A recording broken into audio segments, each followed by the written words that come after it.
국회는 정세균 총리로부터 11조 7천억 원 규모의 코로나19 추경안에 대한 시정연설을 들었습니다. 정 총리는 추경안의 신속한 처리를 당부했습니다.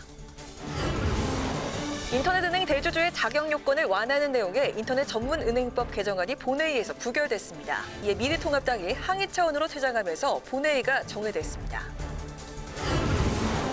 국회 코로나19 대책 특별위원회는 전체 회의를 열고 대구 경북 지역의 병상 부족 대책을 집중 논의했습니다.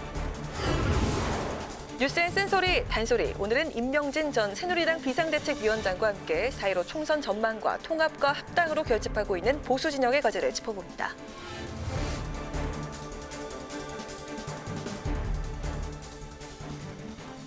안녕하십니까. 3월 5일 의정종합뉴스 뉴스엔 시작하겠습니다.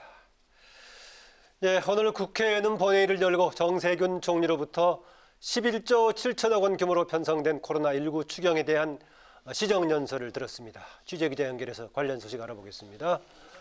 양윤선 기자. 네, 정세균 국무총리가 코로나19 사태로 인한 국민의 불안과 불만을 해소하기 미흡했다는 점을 인정을 하면서 고개를 숙였습니다. 상황이 우려했던 것보다 심각하게 진행이 되고 있다며 추경안의 신속한 처리를 위한 여야의 협조를 요청을 했습니다. 네, 코로나19 사태가 엄중한데 정부가 제출한 추경안의 구체적인 내용도 알려주시죠. 네, 이번 추경안은 피해가 큰 대구 경북 지역의 지원과 감염병의 대응 역량 강화 그리고 지역 경제 회복 이 세 가지로 요약할 수 있겠습니다. 먼저 확진자의 80%가 집중이 된 대구 경북 지역에 대한 특별 지원이 들어갑니다. 감염병 전문 병원 2개소를 추가하고 감염병 검사와 분석 장비, 음압병실 등 신종 감염병 확산 차단 예산으로 2조 3천억 원이 편성됐습니다. 또 의료기관이 정부의 방역 조치에 협조하면서 발생한 손실도 보상합니다. 입원과 격리 조치된 환자에겐 생활지원비와 유급 휴가비를 지원하는 내용도 포함됐습니다. 중소기업과 소상공인 지원은 2조 4천억 원이 투입됩니다. 경영상 어려움을 겪는 중소기업, 소상공인을 위한 긴급 경영안정자금 융자가 확대되고 신용보증기구 출연을 통한 특례 보증도 추가됩니다. 영세사업장은 임금을 보조해 고용 안정을 돕기로 했습니다. 민생과 고용 안정 지원이란 명목으로 기초생활보장 수급자와 아동호수당 수급자에게도 3조 원을 투입을 해서 소비 여력을 확대하겠다는 계획입니다. 네, 그런데 국회가 갑자기 정회를 했습니다. 오늘 처리해야 될 법안들이 많은데 왜 이렇게 중간에 정회가 된 거죠? 네, 그렇습니다. 오늘 본회의가 순탄치가 않습니다. 여야가 당초 합의해서 의사 일정 안건에 넣었던 인터넷 은행법 개정안이 부결됐기 때문입니다. 법안이 부결되자 미래통합당 의원들이 항의하며 본회의장을 떠났고 정족수 부족으로 본회의가 파행됐습니다. 인터넷 은행법 개정안, 은행 대주주의 요건을 완화하는 내용입니다. 쉽게 말하면 통신사들이 금융업을 할 수 있게 해주자는 건데요. 오늘 본회의에서 민주당과 민생당 의원들이 반대 토론에 나서 특정 기업, KT에게 특혜를 주는 내용이라고 반대를 하면서 부결됐습니다. 통합당은 그동안 정무에서 심사를 통해서 안전장치를 마련했던 법안이고 문재인 대통령의 핀테크 규제 1호 법안인데 무산됐다고 맹비난했습니다. 또 인터넷 은행법 개정안은 앞서 국회 법제사법위원회에서 민주당이 추진해온 금융소비자법과 묶여서 여야 합의로 처리가 됐습니다. 그런데 민주당이 요구해온 금융소비자법은 처리가 되고 통합당이 중점 법안으로 다른 인터넷 은행 법안은 처리가 좌절되자 통합당이 반발을 하고 본회의장을 퇴장을 한 겁니다. 법이 통과되면 KT는 카카오에 이어서 인터넷 은행 K뱅크의 최대 주주로 도약할 기반을 얻게 될 것으로 기대가 됐지만 법안 부결로 사실상 불가능해졌습니다. 여야는 앞으로 선거구획정과 민생 법안을 처리하는데 전국 경색에 대한 우려가 높아지고 있습니다. 지금까지 국회 의사당에서 전해드렸습니다. 국회방송 양윤선입니다. 네, 양윤선 기자가 지금 국회가 지금 정회가 돼 있다는 소식까지 전해줬는데요. 지금 정회된 국회가 다시 재개된다면 본회의에서 타다금지법 등 법안들을 처리할 예정입니다. 만약에 타다금지법이 오늘 통과가 되면은 그 모빌리티 스타트업 타다가 그 운영 중인 서비스의 상당 부분은 불법이 됩니다. 김세정 기자가 보도합니다. 타다 금지법으로 불리는 여객자동차 운수사업법 개정안이 국회 본회의 표결을 앞두고 있습니다. 개정안은 택시 면허 중심의 기존 택시를 다양화하기 위한 장치로 타다와 같은 플랫폼 택시를 제도화하는 내용입니다. 신설된 여객자동차 운송 플랫폼 사업의 3가지 종류 중 하나인 플랫폼 운송 사업에 렌터카 방식을 추가했지만 타다의 현행 영업 방식엔 제동이 걸립니다. 관광 목적으로 11인승 이상 15인승 이하인 차량을 빌릴 때 6시간 이상 대여하거나 대여 반납 장소가 공항이나 항만일 때만 이용할 수 있습니다. 또 플랫폼 택시 사업자들이 사회적 기여금을 내야 하고 사업 총량제로 인한 사업 규모의 규제를 받을 수 있습니다. 앞서 타다는 합법적인 초단기 렌터카라는 법원의 판결을 받았습니다. 하지만 국토부는 플랫폼 운송 사업에 렌터카 방식을 포함하는 것으로 개정안을 수정했고 타다를 제도권 내로 편입하는 상생 법안이라고 설명했습니다. 반면 이재용 소카 대표는 혁신을 금지한 정부와 국회는 죽었다며 강하게 반발했고 타다 운영사는 조만간 타다 베이직 서비스를 중단할 계획입니다. 국회는 오늘 제1호 국민동의 청원의 취지를 담은 성폭력 처벌법 개정안과 피해자들의 입증 책임을 완화하는 내용의 가습기 살균제 특별법 개정안 등도 처리할 예정입니다. 국회 방송 김세정입니다.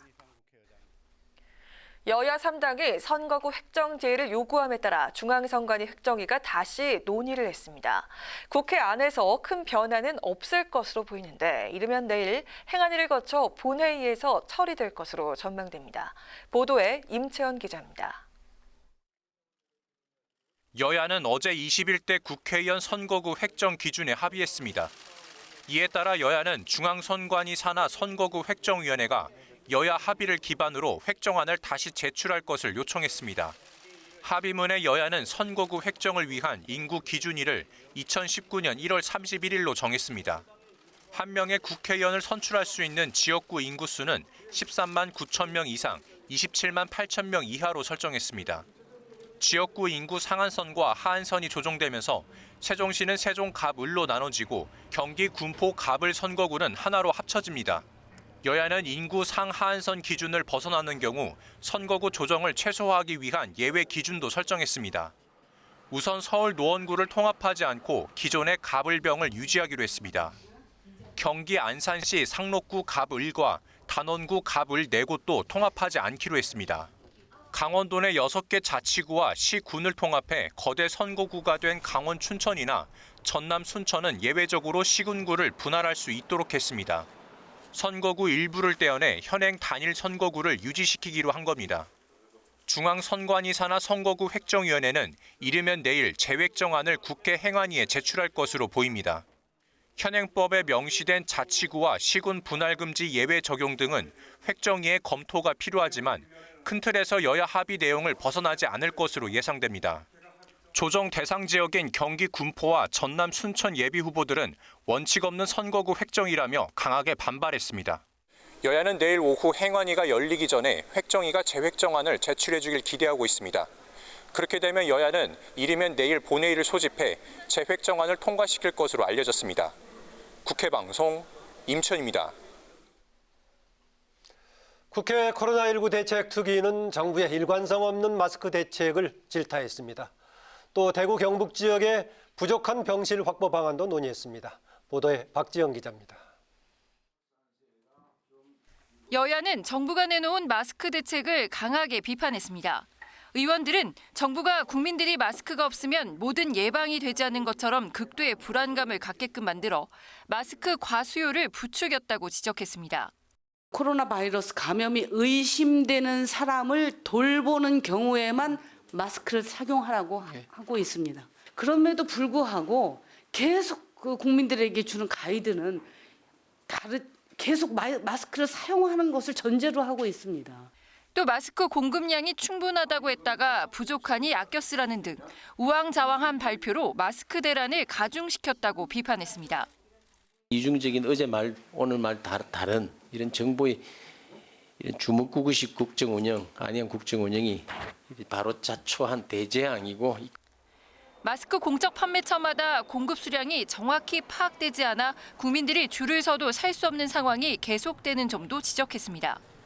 정부는 구매 이력이 남는 약국을 중심으로 공급을 확대해 국민들의 불편을 최소화하겠다고 밝혔습니다. 하루에 몇 장이 오는지를 모른다는 거예요. 그러니 그거를 알고 있으면 대기하고 있는 분들한테 하루에 3매씩 하면은 대기하는 분들이 변호표 나라도 그만이거든요. 지금보다 더 많이 약국에 배분을 하려고 하고 있고요. 약국에는 아까 말씀드린 중복 관리, 중복 이력 관리 시스템이 도입되기 때문에 그 이제 누구도 특정 기간에 몇 배 이상을 살 수 없도록. 코로나19 확진 환자가 집중된 대구 경북의 병실 부족 문제도 집중적으로 논의됐습니다. 여야 의원들은 중증 환자와 경증 환자를 조속히 분리하고 컨테이너 야전 병원을 설립해서라도 병실난을 줄여야 한다고 촉구했습니다. 야전 컨테이너 병원을 만드시란 말이죠. 지금 적극 검토해야 된다고 생각하고. 한편 코로나19 대책특위는 특위 차원의 성금을 모아 어려움을 겪고 있는 대구에 보내기로 했습니다. 국회 방송 박지영입니다. 국회 정무위원회는 전체 회의를 열고 보이스피싱 대응 강화 법안을 통과시켰습니다. 먼저 전자금융거래법 개정안은 계좌 정보를 제공하는 행위까지 처벌 대상에 포함시켰고 처벌 수준도 현행 3년 이하의 징역에서 5년 이하로 높였습니다. 또 전기통신금융사기 피해방지법 개정안은 전기통신금융사기 범죄자에 대한 전자금융 거래를 제한해 보이스피싱에 선제적으로 대응할 수 있도록 했습니다. 한편 농해수위는 전체 회의를 열어 무동력 수상 레저기구로 출발항에서 10해리 이상 떨어져 레저 활동을 하는 것을 금지하는 수상레저 안전법 개정안 등 54개의 법률안을 처리했습니다. 국회 과학기술정보방송통신위원회는 전체 회의를 열고 미래통합당의 보이콧 속에 70여 개 법률안을 처리했습니다. 통합당은 드루킹 여론조작 사건의 재발 방지를 위한 정보통신망법 개정안, 이른바 실시간 검색어 조작법의 우선 처리를 요구한 반면 여당은 이에 반대하면서 공방을 벌였습니다. 특히 통합당은 소프트웨어 산업진흥법안 등 일부 법안은 법안심사 소위의 심사를 거치지 않았는데도 노 위원장이 직권 상정했다고 비판하며 국회법 위반으로 고발하겠다고 밝혔습니다. 이에 대해 노 위원장은 위법이나 절차에 문제가 있다면 책임을 지겠다고 말했습니다. 여야의 총선 공천 작업이 막바지에 접어들었습니다.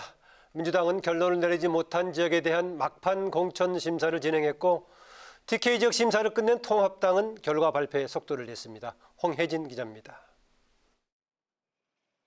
더불어민주당 공관위는 서울 동대문구 을의 현역인 민병두 의원을 컷오프하기로 결정했습니다. 과거 미투 논란에 휩싸였던 민 의원에 대해 부적격 판단을 내린 겁니다. 공관위는 이 지역을 서울 강남병과 경기 안산 단원 을과 함께 청년 우선 전략 선거구로 지정하고 전략공관위에 이를 요청하기로 했습니다. 경기 시흥을과 안산 단원갑은 경선을 치르기로 결정했고 선거구 조정이 예상되는 경기 군포와 전남 순천에 대해선 전략 선거구로 지정했습니다. 지난달 9일 첫 공천 심사에 돌입했던 민주당은 이번 주 안에 대부분의 공천 심사를 마무리할 계획입니다. 미래통합당은 TK 지역에 대한 공천 심사를 마치면서 사실상 지역구 심사를 마무리했습니다. 김영우 공관위원장은 민주당보다 심사가 더디게 진행됐던 만큼 결과 발표는 속도감 있게 진행하겠다는 방침입니다.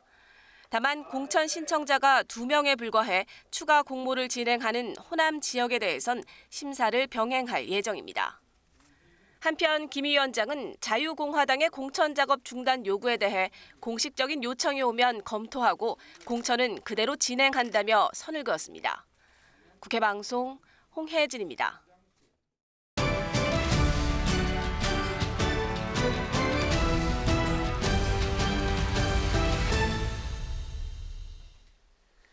이슈 분석 김희연, 이소희 두 기자와 함께합니다. 어서 오세요. 어서 오세요. 네, 박근혜 전 대통령이 구치소에 쓴 편지 공개되면서 정치권에 파장이 일고 있습니다. 김희연 기자. 네. 더불어민주당을 비롯한 범민주진영, 범진보진영 쪽에서는 선거법 위반이라고까지 거론하면서 비판하고 있습니다. 네, 그렇습니다. 어제 오후 박근혜 전 대통령의 옥중 서신이 공개된 후 미래통합당을 제외한 나머지 정당들의 비판이 쏟아졌는데요. 오늘도 마찬가지였습니다. 민주당 이인영 원내대표는 정책조정회의에서 전직 대통령이 국민분열 정치 선동에 나선 최악의 정치재개 선언이라고 비판했습니다. 이 원내대표의 발언 직접 들어보시죠. 국정농단을 반성하기는커녕 다시 국민을 분열시키는 정치 선동에 전직 대통령이 나선 일은 참으로 안타까운 일입니다. 또 조정식 정책위의장도 박 전 대통령이 미래통합당에 지지를 보내며 노골적인 선거 개입 의사를 드러냈고 국정농단의 망령이 다시 살아나고 있다고 비판했습니다. 민생당은 박 전 대통령의 노골적인 선거 개입은 국민에 대한 도전이라고 논평했고 정의당은 선거법 위반 혐의로 검찰에 고발했습니다. 네, 김 기자, 선관위에서 박 전 대통령의 옥중 서신과 관련해서 조사에 나섰다고 하는데 사실입니까? 그게 사실이 아닙니다. 아닙니까? 네, 제가 선관위에 확인을 해봤는데 네. 옥중 서신이 어떤 경로로 공개됐는지 사실관계를 파악 중이고 아직까지 조사 단계는 아니라고 합니다. 선관위는 또 이미 검찰에 고발된 상황이기 때문에 일단 수사 상황을 지켜보고 혐의가 나오면 그때 가서 조사를 할지 말지 결정할 계획이라고 밝혔습니다. 네, 선관위 조사는 아직이군요. 네. 정의당이 오늘 검찰에 선거법 위반 혐의로 고발을 했다고 하는데 어떤 내용인가요? 네, 이게 공직선거법 60조에 보면요. 선거권이 없는 사람은 선거운동을 할 수 없다고 규정돼 있는데 박 전 대통령이 이 규정을 어겼다는 겁니다. 박 전 대통령이 지난 총선 당시 새누리당 공천 개입 혐의로 징역 2년형이 확정됐기 때문에 선거법 18조에 따라 선거권이 없는데도 선거운동을 했다는 거죠. 특히 옥중서신 내용 중에 거대 야당을 중심으로 힘을 합치자 등의 표현은 미래통합당 지지를 위한 선거운동에 해당한다고 주장했습니다. 정의당 심상정 대표의 발언 들어보시죠. 이번 총선에서 미래통합당을 중심으로 단결하라는 내용이 담겼습니다. 국기문란 행위이자 촛불 시민에 대한 중대한 모독입니다. 그런데 이 같은 주장의 반론도 있습니다. 네. 공직선거법 58조를 들어서요. 선거에 관한 단순한 의견 개진이나 의사표시, 통상적인 정당 활동 등에 해당하면 선거운동으로 볼 수 없다는 주장인데요. 네. 결국 옥중서신 내용을 어떻게 해석하느냐에 따라서 공직선거법 위반 여부가 갈릴 것 같은데 향후 검찰 수사와 선관위 조사가 어떻게 결론 날지 지켜봐야 할 것 같습니다. 네, 이소희 기자. 네. 이렇게 지금 민주당을 비롯한 범진보 진영이 비판을 하고 있는데 말 그대로 문제가 있기 때문에 비판하기도 하지만 한편으로는 그만큼 뭔가 경계할 새로 내용을 담고 있어 보이기도 한데 네. 범보수의 통합을 당부하고 있는 내용이 담겨 있는데 당연히 미래통합당에서는 반기는 분위기죠? 네, 그렇습니다. 황교안 대표는요, 이 메시지를 평가했는데 통합의 중요성을 다시 한번 상기시키는 천금과 같은 말씀이다. 이런 평가를 내렸습니다. 네. 들어보시죠. 자유민주 세력의 필승을 염원하는 모든 국민들에게 반가운 선물이었습니다. 정권 심판이라고 하는 대의 앞에서 결코 분열해서는 안 된다는 메시지는 다시 한번 통합의 중요성을 네, 이 통합당은 또 앞서서 박 전 대통령의 나라 사랑이 절절하게 담긴 서신이었다면서 문 정권의 심판과 또 대한민국의 회복을 위한 통합의 물꼬를 열었다고 서신을 평가했습니다. 예, 통합의 물꼬를 열었다라는 표현인데 어쨌든 간에 통합당을 중심으로 통합하라 그런 메시지가 담긴 것은 상당히 명확해 보이는데 그래서 네. 자유공화당의 조원진 대표 지금 하여튼 뭉쳐야 된다면 구체적으로 통합할 방안을 제시하라고 촉구를 했는데 네. 뭐 잘 된다면은 정말 더 외연이 넓혀지는 통합이 되겠지만은 잘 될지는 모르겠습니다. 네, 이 근본 원인이 이 박 전 대통령의 서신에 있는데요. 예. 이 태극기를 들었던 모두가 합쳐달라 이런 대목에서 이제 자유공화당이 이렇게 나서는 것 같습니다. 바로 보수 외연의 확대를 의미하는 대목이 있기 때문인데요. 예, 그렇죠. 네, 자유공화당이 이 발표 직후에 기다렸다는 듯이 입장을 내놨습니다. 일단 통합당에 하나가 될 만한 방안을 제시해라 이런 요구를 했고 또 공천을 중단하라고 촉구한 건데요.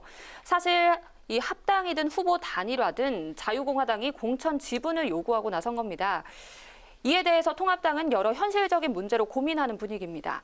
이 쇄신을 앞세워서 중도 보수 통합을 진행해 왔기 때문에 일단 이 표심을 생각할 때 예. 태극기 우파 정당과의 합당 아무래도 고민이 되겠고요. 그러겠죠. 예. 네, 또 선거 연대만을 고려한다고 해도 지금 총선까지 시간이 많지 않은 데다가 또 통합당 공천이 거의 마무리 됐잖아요. 예. 그랬기 때문에 그런 고민이 있는 것 같고 예를 들어서 이 자유공화당의 서청원 의원의 지역구인 화성갑을 볼 때 이미 통합당이 경선을 치른 지역이거든요. 예. 그런데 서청원 의원과 또 단일화를 놓고 또다시 이제 고심을 하게 되는 그런 상황이 벌어질 수도 있겠죠. 예. 그래서 이런 이유 때문에 공관위는 당의 요청 없이는 공천 작업을 중단할 수 없다고 밝혔고요. 황 대표도 자유우파의 대통합에서 이 지분 요구를 하지 않기로 사전에 논의한 바 있다면서 선을 그었습니다. 하지만 자유공화당 오늘도 논평을 냈습니다. 통합당의 행동을 기다리겠다 이런 이야기를 했고요. 연대든 연합이든 어떤 형태라도 이 논의할 준비가 돼 있다는 입장이었습니다. 그래서 이 통합당이 합당 등의 결단을 내려서 친박 정당과의 단일 대우를 형성하게 된다면 진짜 범보수가 통합해서 총선을 치르게 됩니다. 지금 국민의당도 지역구 후보를 내지 않겠다는 입장이기 때문에 이럴 경우 보수 단일화의 효과가 커질 것으로 보입니다. 네, 김희영 기자. 자, 범진보 진영에서는 또 비례연합정당이 또 이슈인데요. 민주당 합류 가능성 어떻습니까? 네, 이 미래한국당의 비례의석 독식을 막는다는 명분을 내세워서 합류할 가능성이 높아 보입니다. 시민단체가 주도하는 비례연합정당, 가칭 정치개혁연합이 오늘 선관위에 창당준비위원회 등록을 마치고 진보진영 정당의 참여를 기다리고 있는데요. 민주당에서는 비례정당 창당과 관련한 새로운 제안이 있다는 정도고 공식적으로 논의된 건 없다고 선을 그었지만 내부에서는 비례대표 후보를 연합정당에 파견한 뒤에 총선이 끝나면 복귀시키는 방안을 유력하게 검토 중인 것으로 알려졌습니다. 다만 문제는 시민단체 등이 주도해 원외에서 비례연합정당을 만들었지만 민주당만 참여하게 될 경우 사실상 비례민주당으로 비춰질 수 있어 다른 군소정당들의 참여가 절실한 상황입니다. 정치개혁연합은 16일까지 비례대표 공천룰을 선관위에 제출해야 되기 때문에 오는 8일까지 각 정당의 참여 여부를 결정해달라고 요청했는데요. 그만큼 물리적 시간이 촉박하기 때문에 민주당이 이르면 이번 주, 늦어도 다음 주 초쯤에는 이 참여 여부에 대한 명확한 입장을 밝힐 걸로 전망됩니다. 네, 민주당이 계속해서 공식적으로는 논의된 바 없다라는 얘기를 계속 표현을 하고 있는데요. 하여튼 내부적으로는 고민스러운 것 같습니다. 이소희 기자. 네. 조금 전에 김영 기자도 얘기했지만은 민주당은 그런 상황인데 민주당과 더불어서 선거법 개정에 참여했던 나머지 군소정당들 대체로 지금 이제 비례연합정당 참여에 대해서 부정적이죠. 네, 그렇습니다. 부정적인 기류가 강합니다. 예. 우선 정의당은 비례연합정당에 참여하지 않겠다는 입장을 어제에 이어서 오늘도 분명히 했는데요. 일부 언론에서 이 정의당의 합류 여지가 있다라고 보도한 데 대해서도 부정을 했는데 일단 입장을 한번 들어보시죠. 위헌적인 위성정당은 반대한다는 입장을 밝혔고 비례정당 관련 정의당이 논의 가능하다는 식으로 기사가 나가고 있는데 이는 정의당의 상황과 전혀 맞지 않음을 밝혀드립니다. 하지만 이 비례연합정당은 아니지만 정의당이 현재 다른 방법론을 놓고 고심 중인 것으로 알려졌습니다. 이 정당 투표를 소수 정당에 몰아주고 지역구에서는 민주당 후보에게 표를 몰아줘서 후보 단일화 같은 거죠, 그러니까. 그렇죠. 네, 진보개혁 진영의 의석을 최대로 확보하는 그런 전략적 분할 투표 방식을 고민 중인 건데요. 정의당이 이제 이 오는 8일 이 방안을 놓고 당내에서 논의를 한다는 계획입니다. 또 비례연합정당 문제에 대해서는 다른 군소정당도 반대하는 기류가 많습니다. 민생당도 이 선거법 개정안에 침을 뱉는 격이다 이런 이야기를 하면서 거듭 반대 입장을 내놨고요. 녹색당도 명분 없는 선거 연합이다 이런 이야기를 하면서 반대 의사를 밝혔습니다. 네, 이슈 분석 여기까지 듣겠습니다. 김희현, 이소희 기자 수고하셨습니다. 수고하셨습니다. 문희상 국회의장은 오늘 국회 혁신 법안을 발의했습니다. 먼저 국회법 개정안은 일하는 국회 실현을 위해 상시 국회 운영과 상임위 상설소위원회 설치 의무화, 윤리특별위원회 기능 강화 등의 내용이 담겼습니다. 또 인사청문회법 개정안은 국회 인사청문회를 공직윤리와 역량청문회로 분리해 실시하고 인사청문 경과 보고서 채택의 표결 절차 의무화 등을 명시했습니다.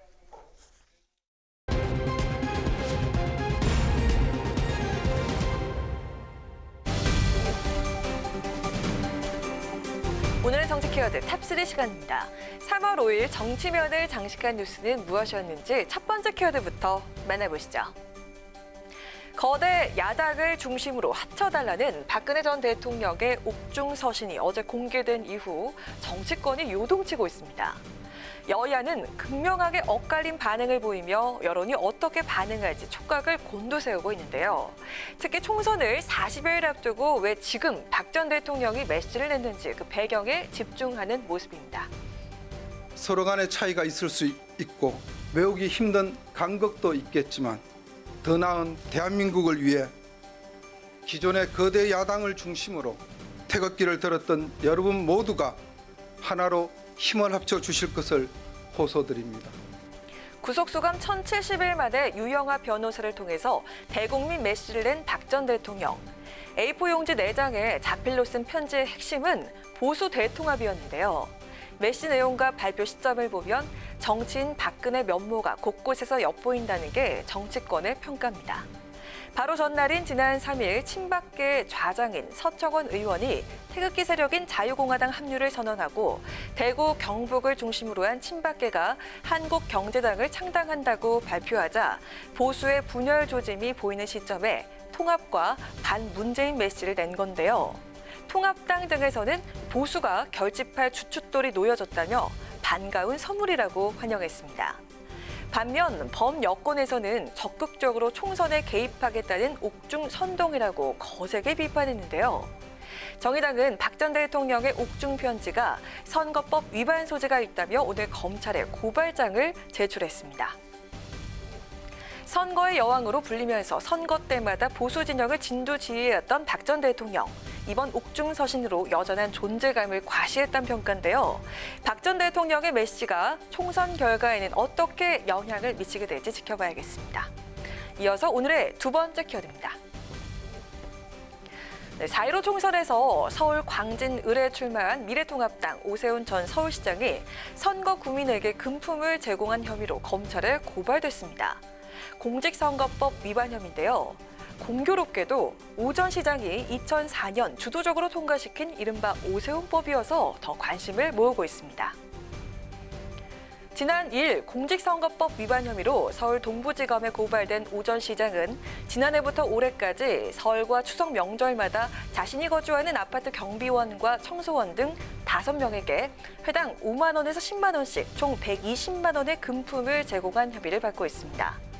현행 공직선거법 제113조에 따르면 국회의원 후보자가 되고자 하는 사람은 선거구 안에 있는 사람에게 기부를 할 수 없도록 규정하고 이를 위반하면 5년 이하의 징역 또는 1,000만 원 이하의 벌금에 처해지게 되는데요. 바로 이 공직선거법은 변호사 출신인 오 전 시장이 지난 2004년 3월 국회 정치개혁특위 간사를 맡아 주도적으로 통과시킨 정치개혁 3법 중의 하나로 이른바 오세훈법으로 불리고 있습니다. 오 전 시장은 선관위에 검찰 고발 관련 입장문을 내고 설 명절을 맞아 수고비를 10만 원씩 드린 것이라며 매년 명절마다 향해오던 경력금 지급이 사회상규에 위배된 일이라고 생각하진 않았다고 해명을 했는데요. 아무리 선거법이 엄하다고는 하나 우리나라에서 이런 일이 처벌받을 일인지 의문이라며 경솔한 처신을 크게 반성한다고 덧붙였습니다. 네, 오 전 시장은 최근 미래통합당 공관위로부터 경쟁력을 인정받아 서울 광진을의 단수 후보로 낙점된 상황입니다. 때문에 이번 선거법 위반 혐의를 놓고 당 공관위가 재고를 하게 될지 주목이 되는데요. 아직 검찰의 기소 여부가 결정되지 않았지만 이번 선거에 중요한 변수가 될 것으로 전망됩니다. 마지막으로 세 번째 오늘의 정치 키워드입니다. 최근 SNS와 온라인 커뮤니티에서 화제가 되고 있는 소식이죠. 국가혁명 배당금당 허경영 대표로부터 전화를 받고 4.15 총선 투표를 독려받았다는 내용인데요. 갑작스런 전화에 대한 후기가 쏟아지면서 허 대표가 포털 사이트 실시간 검색어 상위권에 오르는 등 화제를 모으고 있습니다. 대체 어떤 내용일까요? SNS 등에서 전해진 후기에 따르면요. 허 대표의 전화는 서울 국번 02로 시작하는 번호고 전화를 받으면 20초가량의 녹음된 음성이 흘러나온다는데요. 허 대표가 코로나19 때문에 걱정이 많으시겠다는 안부 인사를 시작으로 미래를 위해서 어떤 정책이 좋을지 꼼꼼하게 살핀 후 총선 투표에 후회 없는 선택을 하시라는 조언을 한다고 합니다. 전화를 받은 사람들 사이에서는 재밌다는 반응과 달갑지 않다는 반응이 분분한데요. 해당 전화번호는 현재 700회 가까이 스팸 전화로 신고돼 있는 것으로 알려졌습니다. 하지만 중앙선관위에 따르면 허 대표의 전화는 불법이 아니라 합법적인 행위라고 하는데요. 투표 참여를 독려하는 전화는 국민 누구든지 가능하기 때문에 허 대표의 전화도 문제가 없다는 입장입니다. 다만 본인 지지를 호소하기 위해서는 총선 예비 후보로 반드시 등록을 해야만 하는데요. 호 대표의 경우 지난해 국가혁명 배당금당을 창당하며 일찌감치 총선 도전을 선언했지만 아직 예비 후보로 등록하지 않아서 투표 동료 전화에서도 자신과 당에 대한 지지 호소 내용은 녹음돼 있지 않다고 합니다. 네, 선거철만 되면 깜짝 등장하는 허경영 대표. 이번 4.15 총선에서는 준연동형 비례대표제를 통해서 국회 입성을 노리고 있다는데요. 투표를 독려하는 전화로 허 대표가 이끄는 배당금당이 국회 입성 조건인 3%의 정당 득표율을 과연 달성할 수 있을까요? 이상으로 오늘의 정책 키워드 탑3였습니다.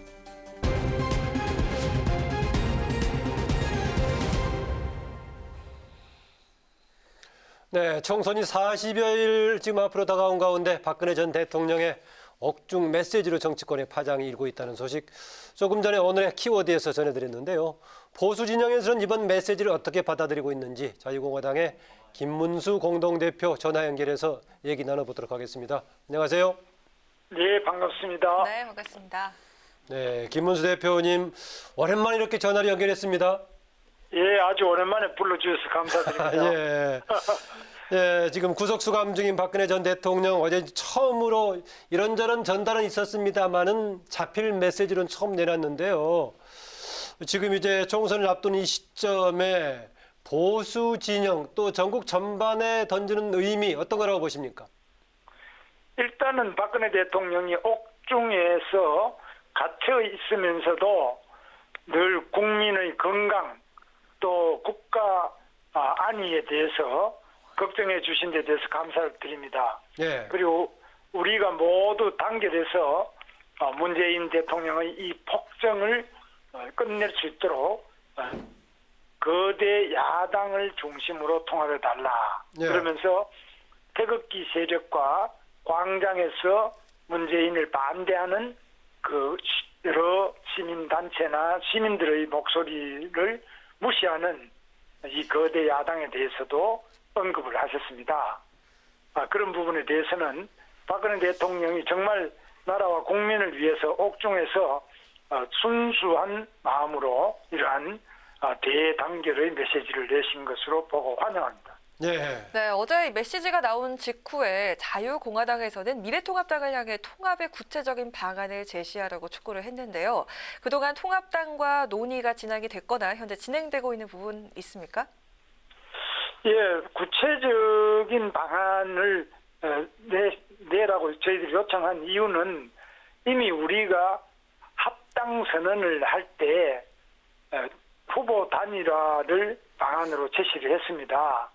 그런데 아직 미래통합당에서는 더 진전된 답변이 없습니다. 그래서 마침 박근혜 대통령의 이런 옥중 메시지가 나온 이후에 다시 한번 더 구체적인 통합 논의 또는 대단결의 방안을 어떻게 논의하자, 언제 하자 이런 것이 없기 때문에 언제든지 어디서든지 무엇이라도 대단결을 위한 논의를 할 수 있도록 그 구체적 방안을 제시해달라.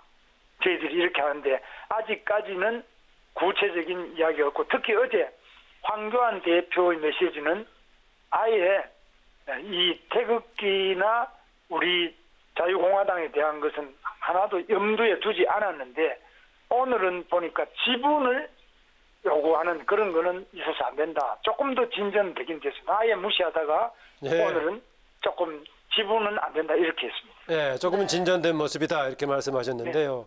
네. 이건 어떻습니까? 그동안에 이제 자유공화당을 비롯해서 이른바 태극기 부대라고 하는 쪽에서는 박근혜 전 대통령의 탄핵 자체가 잘못됐다라는 그런 견해고 박근혜 전 대통령의 메시지가 이쪽의 중심에 있을 거다라고 했었는데 메시지 내용은 일단 거대 야당 그러니까 통합당을 중심으로 뭉치라 이렇게 던지면 조금 그동안에 주장해왔던 기류가 바뀌었다는 느낌이 있는 건 아닙니까? 어떻습니까?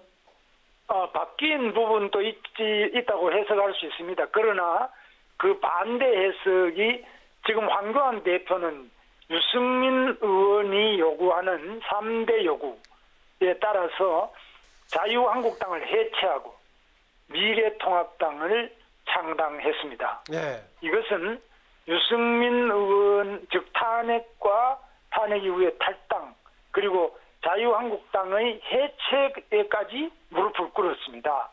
여기에 비하면은 박근혜 대통령의 메시지는 상당한 정도로 지금 그런 것 다 듣고 어떻게 하든지 이길 수 있도록 거대 야당을 중심으로 태극기 세력과 광장의 민주주의 세력, 시민단체를 모두 합친 진정한 대통합, 그러니까 좌클릭을 통해서 중도 통합이라는 이름 말에 자유한국당을 허물어서 좌클릭으로 가는 통합이 아니라 진짜 오른쪽에 있는 부분까지 태극기와 광장의 세력까지 다 통합해달라, 이런 진정한 대통합을 박근혜 대통령이 제시했다고 보고 있기 때문에 저희들로서는 박근혜 대통령이 국면 전체를 감옥에 갇혀 있지만 황교안 대표가 보는 좌클릭 통합보다는 훨씬 넓고 진정한 통합을 제시했다고. 네, 적어도 이번 국면에서는 탄핵 문제를 쟁점화시킬 일이 아니고 탄핵의 강을 건너자, 그런 시각으로 정리하면 되겠습니까? 건너자라는 것보다도 그 자체를 무시해서도 안 되고 거기에만 매달려서도 안 된다. 이게 박근혜 대통령 말씀이고 메시지 내용이고, 황교안 대표는 이 자체를 아예 무시하고 왼쪽으로만 가서 유승민하고 손을 잡은 이런 케이스 조금 다르다고 봅니다. 네, 여권에서는 박 전 대통령의 이번 메시지가 선거 개입이라면서 비판하고 있는데요. 특히 정의당은 공직선거법 위법 소지가 있다면서 오늘 검찰에 고발장도 제출을 했습니다. 여기에 대해서 어떤 입장이시고 또 앞으로 자유공화당 총선 준비와 보수통합 관련 논의 어떻게 진행해 나갈 계획이신가요? 네, 정의당다운 고발장입니다. 이건 정말 정의당은 늘 하는 것처럼 자기들의 티끌은 볼 줄 모르고 그저 감옥에 갇힌 박근혜 대통령에게 그만큼 자유를 억압해서는 됐지, 박근혜 대통령의 편지 한 장에도 고발장을 제출하는 이런 소화적이고 매우 신경질적인 반응을 보이는 정의당의 모습이 정말 그 정의당에게는 정의가 하나도 없다. 감옥에 갇힌 분에 대한 미안함과 이 자유의 억압에 대한 진정한 그 동정이나 공감은 하나도 없고, 그걸 또 고발 대상으로 봅니다. 감옥에 32년형을 받고 이렇게 감옥에 있는 사람 편지 한 장을 가지고 또 고발을 한다. 야, 정말 좀 세계 어느 정당에 이런 잔인한 정당이 있겠습니까? 그리고 보수 통합 이런 부분에 대해서는 우리는 다시 말씀드리지만은 대통합, 우리 자유민주 세력의 대통합을 위해서 후보 단일화를 벌써 제시를 했고요. 또 박근혜 대통령의 메시지에 따라서 미래통합당한테도 제안을 했고 여러 가지로 우리가 노력을 계속하겠습니다. 네, 오늘 여기까지 듣겠습니다. 오늘 말씀 고맙습니다. 예, 감사합니다. 네, 지금까지 자유공화당의 김문수 공동 대표였습니다.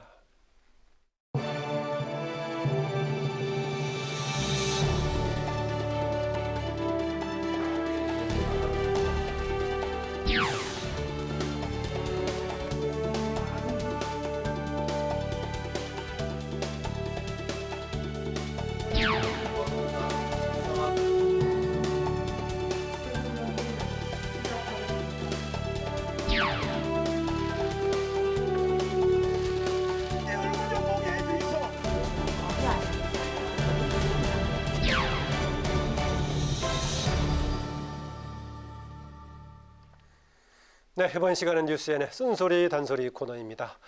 총선이 40일 앞으로 다가오면서 정치권은 막바지 지금 공천 작업에 속도를 내고 있는데요. 오늘은 지난 2016년 말에서 2017년 초까지 새누리당에서도 자유한국당으로 이어지는 비상대책위원장을 지내신 분이죠. 임명진 전 비대위원장과 전국 관련 얘기 나눠보겠습니다. 어서 오십시오. 네, 안녕하십니까.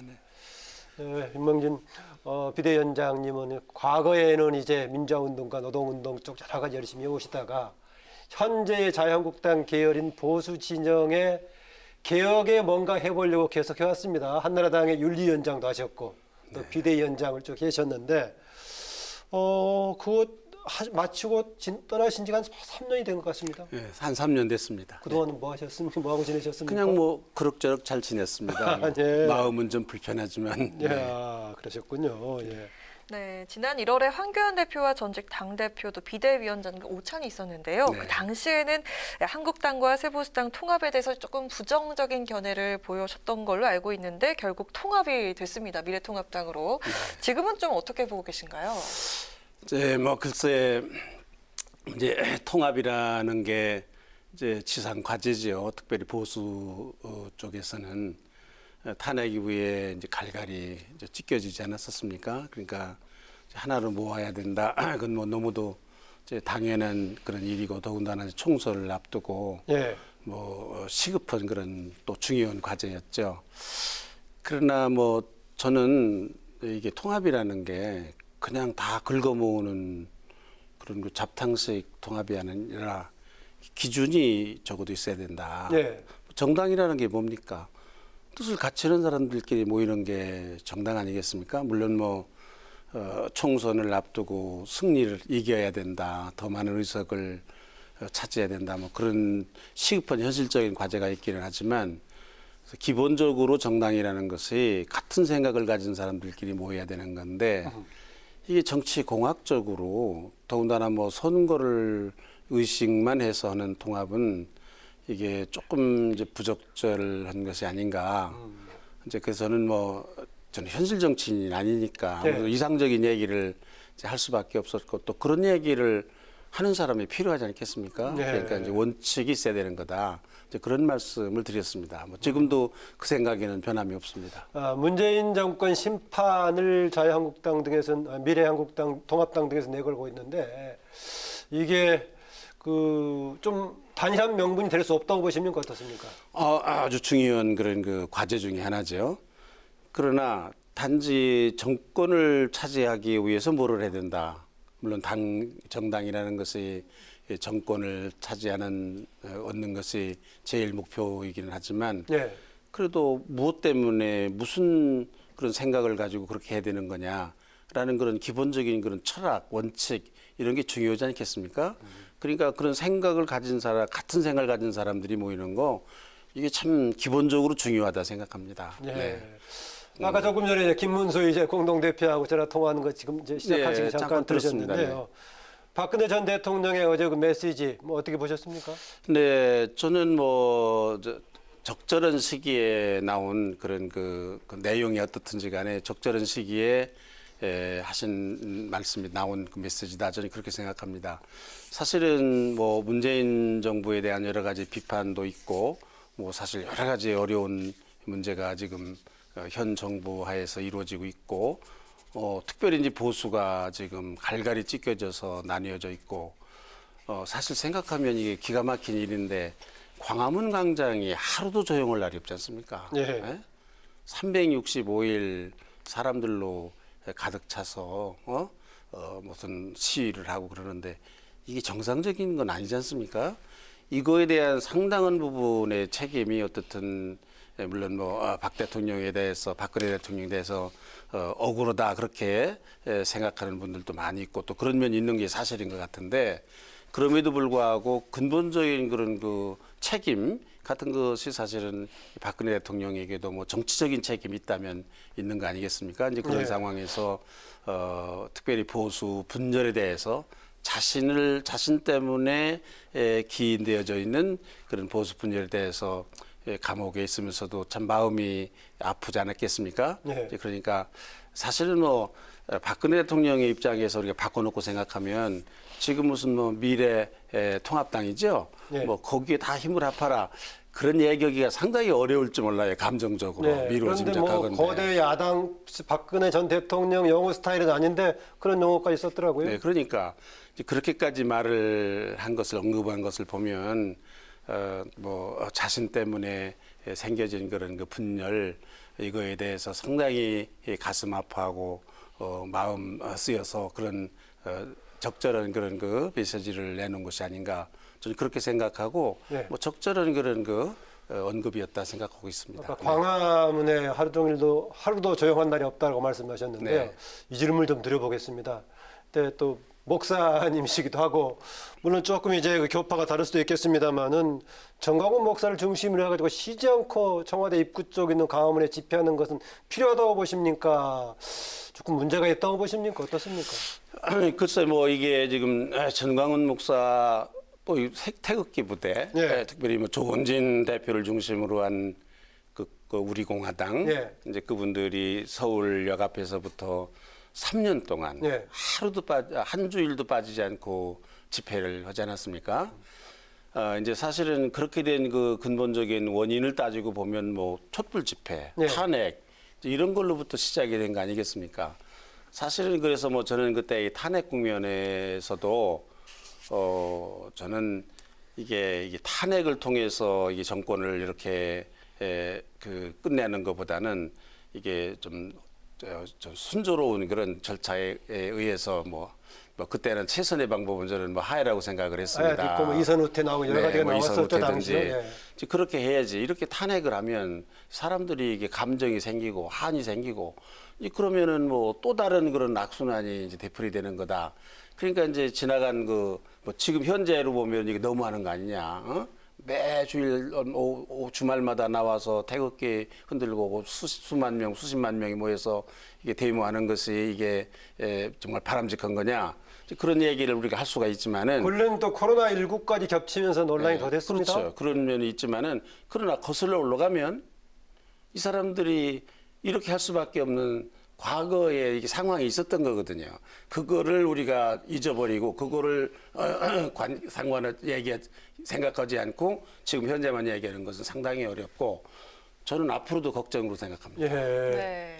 앞으로도 뭐 지금 뭐 그럴 일이 없겠지만은 뭐 지금도 무슨 하야 얘기도 나오고 뭐 탄핵 얘기도 나오고 이런 얘기가 나오는데 그러면 또 이 사람들 가만히 있겠습니까?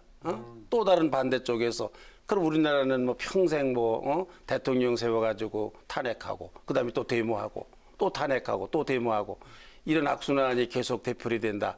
이게 언젠가는 끊어져야 될 얘기인데 그러니까 저는 옛날에 한번 얘기를 했습니다. 이 탄핵을 당한 이 보수 세력에 대해서 현재 집권층이 문재인 대통령이 취임을 때 얘기 잘했어요. 자기를 반대하던 사람들도 누구든지 내가 국민으로 삼겠다. 모든 사람이 내 대통령이 되겠다. 그 말대로만 했으면은 뭐 전광훈 목사든지 무슨 뭐 조원진 대표 소위 태극기 부대라고 얘기하는 이 분들이 길가에 나왔겠습니까? 이런 조처를 현 정부가 하지 않았기 때문에 나는 이거 필연적인 일이다 이렇게 생각하는 거예요. 저도 어떤 때 나가고 싶은 생각이 있는 거예요. 그렇습니까? 뭐 최근에 뭐 코로나19 문제 대처 과정에서도 그 나오면은 뭐 치유도 될 수 있다 이런 건 좀 과한 거 아닌가요? 그거는 뭐 이제 종교적인 그런 언급이니까 그건 종교적으로 해석해야 될 얘기지 그건 뭐 일반적으로 정치적으로 해석할 문제는 아니라고 생각합니다. 네, 아직 그래도 넘어야 할 산이 많아 보이는데요. 당장 자유공화당은 어제 통합당을 향해서 공천 작업 중단을 요구하기도 했습니다. 박 전 대통령 뜻대로 보수 세력이 또 미래통합당에 모두 뭉칠 가능성 얼마나 있다고 보십니까? 저는 뭐 이 박근혜 전 대통령이 보냈다라는 메시지를 좀 꼼꼼하게 읽었습니다. 한국말이니까 그냥 우리가 다 한국말 하는 사람들이니까 그 뜻 그대로 받아들여야 되는데 그 내용을 자세히 보면 거대 야당에 힘을 합하라 이렇게 됐어요. 그렇지 않습니까? 그러니까 뭐 1대1로 협상을 해서 뭐를 하라든지 무슨 지분을 어떻게 나눠 가지라든지 그 얘기가 아니라 어떻게 조금 쉽게 단순하게 생각하면 태극기 그 집회 그 사람들이 거대 야당으로 합하라 힘을 합하라 그런 뜻으로 읽혀지는 것이 상식이 아닌가 저는 그렇게 봤습니다. 그런데 어제 그 당에서 나와서 기자회견을 보니까 우리가 무슨 뭐 이제 공은 뭐 미래통합당으로 넘어갔다 뭐 이런 얘기를 하는데 이건 조금 이 메시지 박근혜 대통령의 메시지를 조금 더 잘 읽어봐야 될 필요가 있는 말이라고 저는 생각했습니다. 또 그런 게 또 바탕에 있고 코로나19 전국까지 발생을 한 상황인데 이대로라면 이번 총선에서 미래통합당이 유리하다고 보시는지 궁금합니다. 저는 무슨 이게 말입니다. 우리나라에 이제 진보도 있고 보수도 있고 상당히 많은 중도가 있습니다. 중도 세력이라는 게 있는 거거든요. 그런데 어떤 사람은 3분의 1쯤 된다고 얘기를 하는데 그렇죠. 이 중도 세력이라는 게 어떤 사람들이냐, 뭐 보수나 또 진보는 상당히 이념적으로 조금 뭐 경도돼 있다고 그럴까, 이념적으로 진영으로 갈라져 있다. 갈라져 있는 네. 사람들인데, 이 중도라는 사람들은 상식에 기반하는 사람들입니다. 상식적으로. 그러니까 이 정부가 그동안 해왔던 일이 상식적이었으면 그 사람들이 이 정부를 지지할 거고, 미래통합당이 상식적이면은 미래통합당을 지지할 것이고, 저는 이게 그런 관점에서 봤을 때 어떻게 전망하십니까? 아니, 이 정부가 한 일을 우리가 쭉 보지 않습니까? 예를 들면 조국 사태라든지 울산 부정선거, 울산 선거 문제라든지 의혹이죠. 의혹이라든지 네.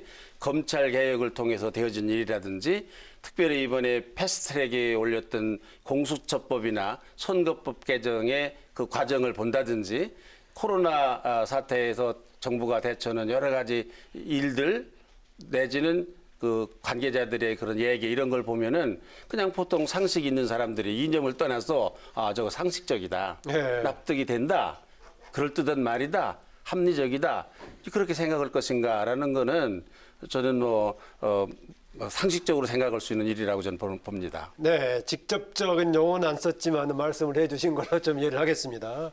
그 이제 통합당의 공천이 상당히 이제 막바지 방향으로 가고 있는데요. 네.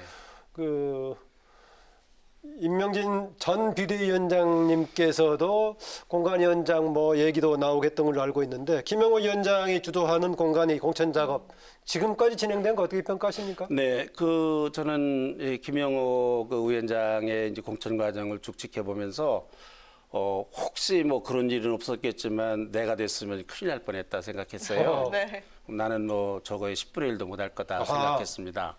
아주 잘 처음에는 이렇게 했는데, 이제 최근에 이르러서 조금 이게 갈팡질팡하는 게 아닌가. 물론 공천이라는 게 다 이해관계가 있는 거기 때문에 어떤 사람의 입장에서 보느냐.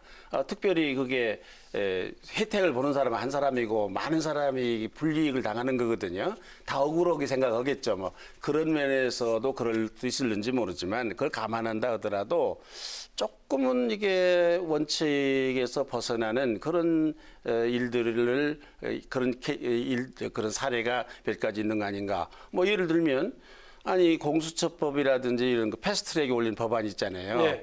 이거 뭐 그때 자유한국당입니다만은 뭐 삭발도 하고 당 대표가 단식도 하고 뭐 죽음을 건 단식도 끝까지 반대하던 그런 그 법안들이었는데, 네. 그 앞장서 찬성하던 사람들 받아들여가지고 공천을 준다.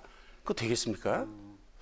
이거에 어떻게 보십니까? 지금 그동안에 당의 후보군 중에 상당히 비중 있는 사람들 몇 사람이 논란이 있었는데요. 홍준표 전 대표, 김태호 전 지사 등이 보니까 최종적으로 조금 전에 발표가 됐는데 낙천된 걸로 나오고 있습니다. 이 조치는 어떻게 보십니까? 저는 정치는 책임이라고 생각합니다.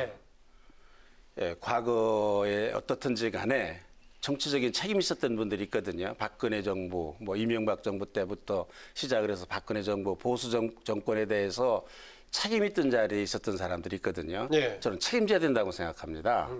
어떤 면을 어떤 의미에서 그런 분들이 나는 이번에 정말로 이제는 그만두겠다. 최소한도 뭐 정계 은퇴는 아니라도 어떤 분을 염두에 두고 말씀하시는 겁니까 지금? 그 자리에 있었던 사람들 많이지 않습니까? 당 대표 얘기하는 소위 겁니까? 얘기하는 당 대표만이 아니라 뭐 친박이든지 뭐 그렇지 않은 사람이, 저는 당을 갈라져 나간 사람들에게도 책임 있다고 생각하고, 예. 사실은 갈라져 나간 사람들 있지 않습니까? 자유한국당에서 그때 바른정당으로 예.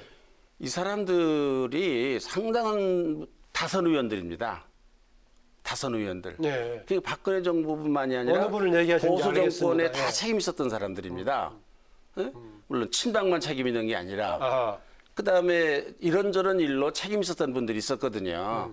뭐 요새 말들을 굉장히 바꿔가지고 뭐 자기들은 아무 책임도 없는 거고 뭐 대단히 뭐 개혁적인 사람들이고 뭐 이런 사람으로 자기들이 스스로 얘기하면 예. 그게 엊그저께 있었던 일 아닙니까? 이게 몇 년 전에 국민들은 다 알고 있는 거거든요. 예. 스스로 책임질 줄 알아야 되는 건데, 저는 이렇게 그 타의에 의해서 이렇게 책임지는 모습을, 책임을 지게 되는 이런 모습은 참 볼썽사나운 일이고, 뭐 누구누구라고 얘기는 안 하겠지만 지금도 뭐 후보에 나온 사람들 또 공천을 받은 사람들 중에도 난 상당한 사람들이 국회의원 최소한도 한 번쯤만이라도 책임진다는 의미로 쉬어야 된다고 생각합니다.